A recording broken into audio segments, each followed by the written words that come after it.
The investigation into the 2014 downing of Malaysia Airlines flight MH17 has found evidence that strongly connects Russia to Ukrainian fighters in the east. Investigators released phone call recordings they say are between the separatist fighters and high-ranking Russian officials in the weeks leading up to the attack. Russia's foreign ministry says the phone recordings are partly false and have not been confirmed. So far, 4 people, including 3 Russians, have been charged with murder. The plane was shot down over eastern Ukraine, killing all 298 people on board. Vaessen has more from Ukraine's capital, Kyiv.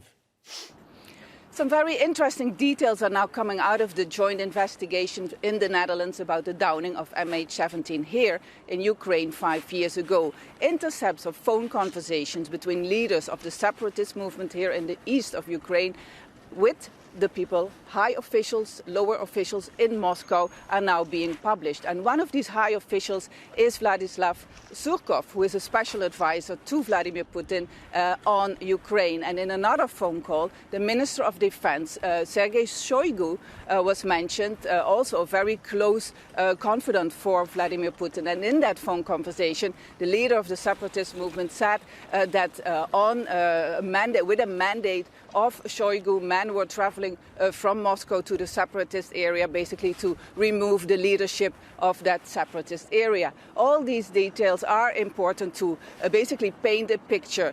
Not only military help came from Russia, but these phone calls also paint a picture that the whole administration of the separatist area, also the whole budget, was coming from Russia. Until now, the joint investigation team has mentioned 4 suspects, 3 Russians and 1 Ukrainian. They're basically from a lower level, and the investigation team is now aiming for those who are high-ranking, who have given orders to make sure that the Buk missile that downed the MH17 made its way into Ukraine and that it was actually being used.